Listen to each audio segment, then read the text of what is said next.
Salut la compagnie, alors ce matin on se retrouve pour une nouvelle vidéo sur Agriculteur d'aujourd'hui. J'espère que le défi 30 jours vous plaît et que vous arrivez à suivre toutes les vidéos, une par jour à peu près, une par jour tout court, en alternance sur Agriculteur d'aujourd'hui et sur Agritech TV, ma seconde chaîne un peu plus technique.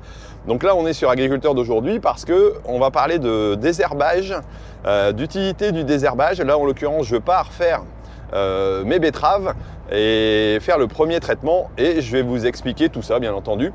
Allez, c'est parti. Hop, on enclenche l'ordinateur. Ici, je vais faire en remplissage. J'ai 11 hectares à faire. Voilà. À 100 litres, ça me fait 1100 litres. Impeccable, j'ai plus qu'à lancer. On va descendre un peu le pulvé pour être à hauteur de travail. Lancer la prise de force, on va faire ça dans l'ordre. Voilà, le remplissage est fait. Alors je vous ai pas pris avec moi parce que le problème c'est que j'ai pas envie de passer un petit peu de temps à expliquer parce que tout simplement j'ai pas envie que le vent monte et donc je préfère me dépêcher pour aller le faire. Hop, allez, on va réouvrir le portail. C'est parti. Attention où on recule quand même. Ça peut être sympa.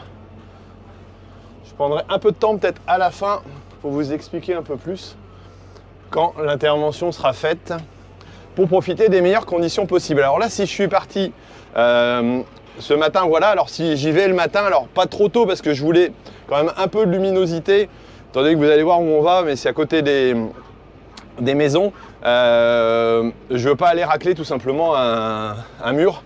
Parce que c'est un peu trop proche quoi.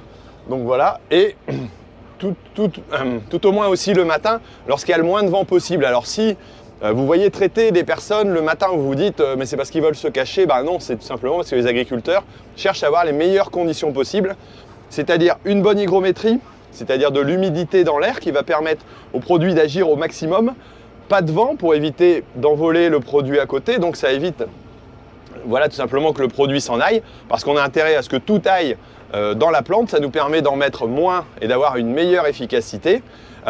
Et ensuite, on a aussi des conditions de vent en général voilà, qui se tiennent bien, donc du vent, pas de vent, pardon, de l'hygrométrie.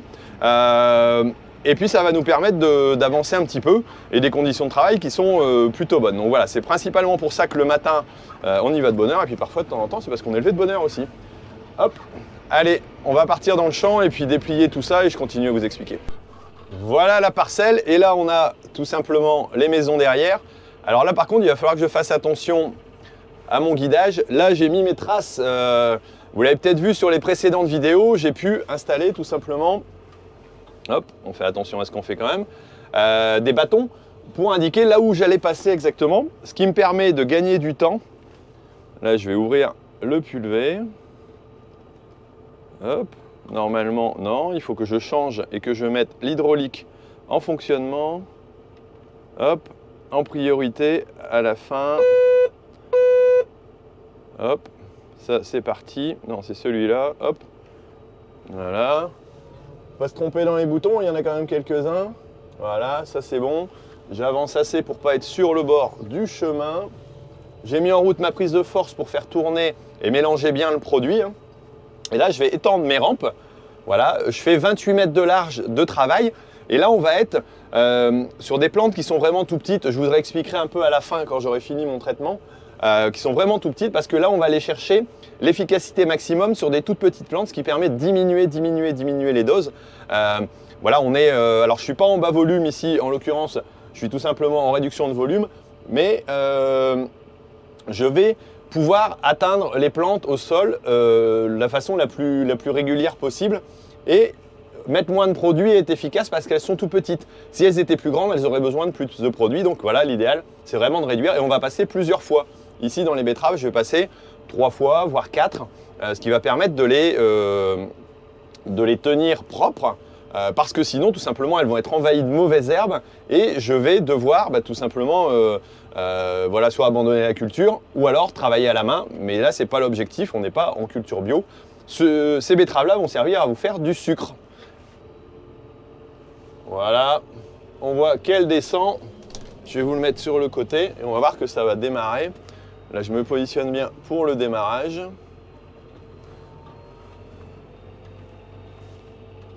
On va pas traiter le chemin, hein, c'est pas utile.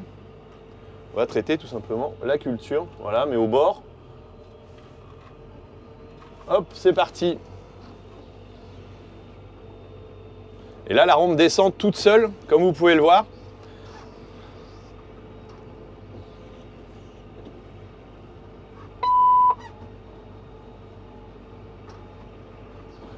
Et moi, ma mission ici, c'est de conduire le plus droit possible.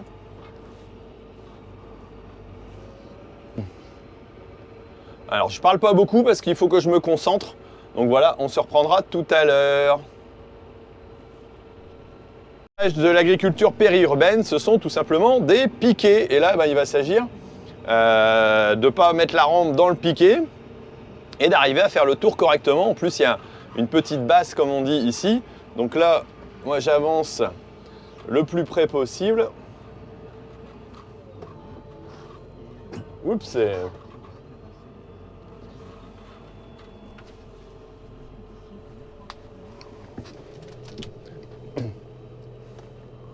Et là, je vais devoir replier la rampe. Voilà. On va la lever un petit peu. Elle se bloque automatiquement. Donc voilà. Et là, je vais replier la rampe parce que je suis contre. Et il faut que je passe à côté. Ça, c'est tout un travail aussi.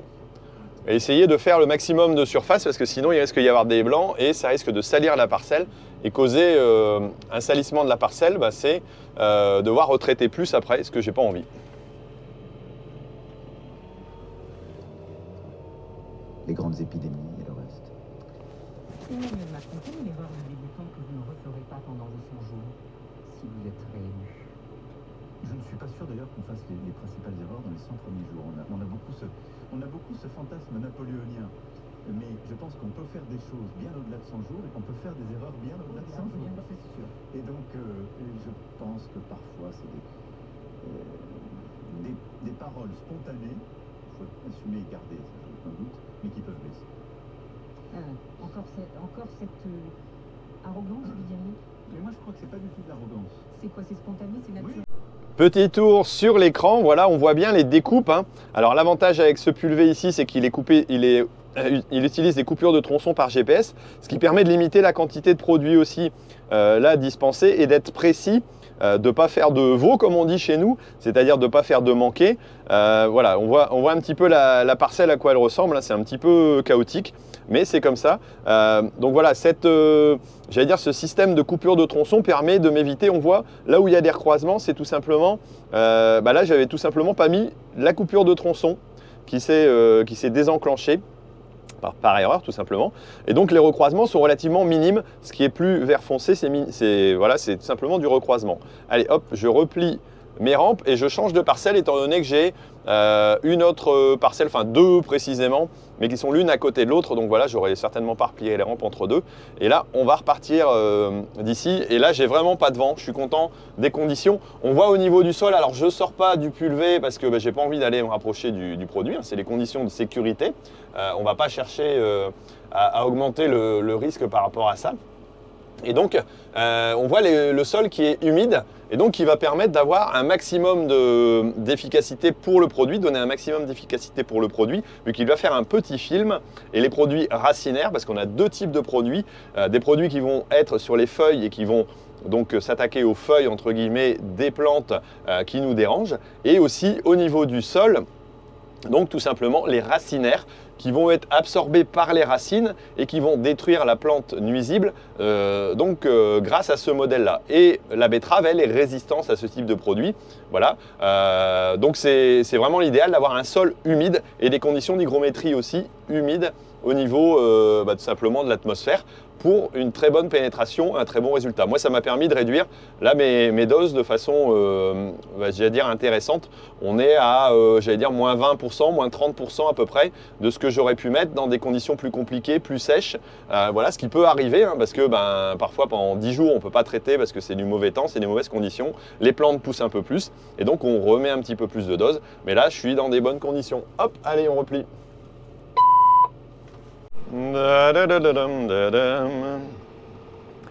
Bon, bah ici, ça se traite tout à fait bien. On a toujours des très bonnes conditions, hein.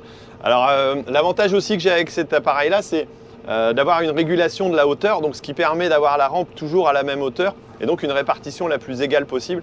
Ça, c'est encore une technologie qui est hyper intéressante parce que lorsqu'on est plus haut, tout simplement, le produit va divaguer un petit peu plus. Et là, cette régulation, alors, qui n'est pas automatique, hein, sur tous les pulvés, c'est une option. Alors, c'est toujours un coût supplémentaire sur des machines, mais c'est aussi une meilleure application globalement. Là, je fais attention à mon placement sur le côté. Voilà, je vais faire une petite marche arrière. Et donc, ces systèmes-là d'automatisation facilitent le travail et améliorent la qualité de travail sérieusement. Hop, je vais me reculer juste au bord. Alors, comme c'est les premières traces que je suis en train de faire, forcément, il faut faire attention et se concentrer à ce qu'on fait. Bon, même quand ce n'est pas les premières, hein, voilà. Et hop, je vais pouvoir traiter le bord comme il faut en suivant bien mes lignes. Et j'essaie d'avoir une vitesse constante aussi. Là, je suis aux alentours de 10 km/h, voilà, pour traiter, pour avoir une bonne répartition. Même si la régulation se fait automatiquement au niveau de la quantité de produit, on est vraiment précis à chaque fois. Donc c'est ça l'avantage aussi avec ces appareils. Bon, ça l'est depuis déjà quelques années, mais avant c'était la pression et la vitesse. Là maintenant, mais si j'accélère un petit peu et je prends 2 km/h, c'est pas forcément gênant. Et ça, je le fais en fonction du temps. Et là, ça cahote un petit peu parce que tout simplement, je suis en fourrière. Et les fourrières, c'est tout simplement les bouts de champ, ce que certains appellent des tournières. Il y a d'autres noms aussi. Alors là, je fais marche arrière, donc je regarde bien dans mes rétros pour essayer de ne pas réécraser là où je suis passé. Exactement. Et voilà, la parcelle est finie. Alors là, j'ai procédé à un petit rinçage, hein. C'est-à-dire que voilà, il y a un système de rinçage automatique qui permet de nettoyer l'ensemble. Comme la cuve était bien, les tuyaux étaient bien avec de l'eau claire, je peux rincer et j'épand le produit dans la parcelle. Voilà, ça évite d'aller en remettre dans le phytobac, même si on a un phytobac à l'Accuma. Moi, ça me permet, voilà, de l'épandre dans la parcelle. Et comme on a un rinçage, voilà, qui est adapté là-dessus avec les bonnes quantités d'eau, ça permet de diluer suffisamment, de ne pas utiliser de produit non plus et de nettoyer le pulvérisateur pour que le prochain puisse avoir un pulvé. Voilà, parce que s'il l'utilise dans d'autres cultures, ça pourrait sinon abîmer sa culture ou tout simplement nuire, avoir un effet phytotoxique comme on dit. Donc voilà, le rinçage se fait dans la parcelle et on dilue sur une très grande surface. Comme ça, on évite la concentration parce que c'est toujours la concentration qui pose problème, j'allais dire, lors de l'usage de produits phytosanitaires. Je vous rappelle qu'il y a une différence entre le danger et le risque. Alors ça, je l'avais expliqué dans mon livre. Le danger, c'est par exemple de monter dans un avion et d'avoir un crash. Il y a toujours un danger. Quoi qu'il arrive, il y a toujours un danger. Et le risque, on peut l'augmenter ou le diminuer. Le danger, il existe toujours. Le risque, on l'augmente ou on le diminue tout simplement en montant dans une bonne compagnie voilà, qui est sûre, en ayant un bon pilote qui n'est pas alcoolique par exemple, voilà, ou des choses comme ça. C'est pareil quand on est dans sa voiture, il y a toujours un danger d'accident, mais si on a une voiture avec l'ABS, qu'on met sa ceinture, qu'on roule doucement, qu'on est prudent et qu'on roule dans des axes où, j'allais dire, c'est pas trop accidentogène, on diminue le risque. Et là, c'est pareil, en activité. Voilà, il y a toujours un danger quel qu'il existe, mais on diminue le risque, par exemple là, de risque phytosanitaire, tout simplement en diluant. Voilà un petit peu cette petite explication un petit peu technique. Bon, moi, je vais remballer le pulvé, c'est pas le tout de papoter, mais il y a d'autres choses à faire après. Je vais aller vérifier un petit peu les pommes de terre parce qu'après, on va sûrement préparer les plantations. Les conditions s'améliorent, on nous annonce encore un petit peu d'eau. Là, théoriquement, on devrait avoir de l'eau dans l'après-midi. Tant que j'ai pas d'eau, moi, dans les 6 heures, ça devrait aller. Donc ça va, ça me va au niveau de la plante. Après, l'eau va servir à tout simplement diluer le produit au niveau des racines, hein. Donc ça sera très bien. Il faut de l'humidité pour que ça fonctionne. Mais il ne faut pas trop vite parce que sinon, ça va faire glisser le produit qui est sur la plante et pas le faire absorber comme il faut. Mais là, je pense que les conditions vont être bonnes. Alors, est-ce que vous pensez qu'on doit se reconnecter avec le grand public, essayer de mieux faire comprendre notre métier? Si vous pensez oui, comme moi, tout simplement, allez répondre au petit sondage que je vous mets en lien ici en haut en allant cliquer sur le petit i en haut à droite de votre écran, ou alors tout simplement à la fin de la vidéo. Mais faites-le tout de suite peut-être. Allez, on fait une petite pause de 3 secondes. Pendant ce temps-là, vous allez arrêter la vidéo et puis vous allez répondre au petit sondage. Je ferme pas les yeux, je conduis. Donc voilà, tout simplement, merci d'avoir répondu. Sinon, faites-le à la fin ou dès que vous avez un petit peu de temps. Voilà, ça aidera vraiment, que vous soyez du milieu agricole ou pas. Bon, bah, écoutez, moi je vous laisse. Si vous aimez bien ce défi, mettez-moi un petit j'aime, hein, ça me fera plaisir. Et puis on se retrouve demain pour une autre vidéo, certainement sur Agritech TV. N'hésitez pas à vous abonner, je vous mets les liens ici. Et puis, regardez d'autres vidéos du défi. Allez, ciao!